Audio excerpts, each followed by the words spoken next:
So what do you think about LeBron going to the Thunder? How much sense does that make? He can just put in for a couple of years. He can play with who? Westbrook, Paul George, if Paul George stay.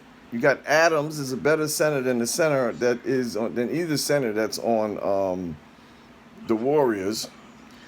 You got the Westbrook. Westbrook ain't scared of the Warriors at all. Matter of fact, he hates the Warriors. Don't care about the Warriors. LeBron don't have much love for the Warriors right now anyway. And Paul George, he's trying to get a championship. And I'm gonna tell you something else. Carmelo don't have much love for the Warriors either. But Carmelo can come off the bench. So just think about the guy Robinson, that defensive player that they had last year for the Thunder. You know, him coming back off this injury. But think about him, LeBron James as a starting five, Adams. You got Westbrook and you got Paul George, starting five for Thunder.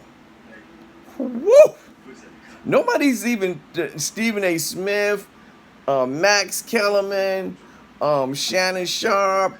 I'm not even gonna say Skip Bayless because he's a nutcase. There's nobody talking about that at all. But just imagine if this dude messed around and played with the Thunder out in the West. That's a badass five. And got Carmelo coming off the bench. Carmelo, Anthony coming off the bench.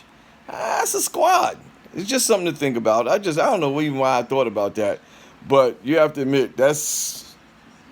you put LeBron on the squad like that with crazy Westbrook and Paul George and a good ass center like Adams who actually can switch. He can make the switches that they need to make, come out, guard the smaller guys because he got pretty fast feet. He's great in alley oops. LeBron James will be a better decision maker than Westbrook when it comes down to clutch, when it comes down to end of games, end of halves, things of that nature. LeBron will be the one to make the better play, but Westbrook can still keep the ball in his hand because Kyrie Irving had the ball 30% of the time in his hands when LeBron played with him, and Kyrie Irving's game did not get diminished because LeBron was there. His game got better. In fact, Kyrie Irving's game was better when he was with the Cavs the year before than he was with the Boston by himself on LeBron. So, and then you got a wild man like Westbrook. You got a shooter and you got a defensive player in Paul George, but you also got a defensive player in Robert. That makes LeBron James an automatically better defensive player because he got hustlers around him.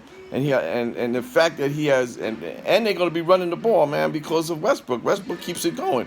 So LeBron has a motor also, and he's very fast. So LeBron in the open court is vicious. You got George in the open court. You got LeBron, and you got what's his name coming up the rear, Adams, because he can run too. That's a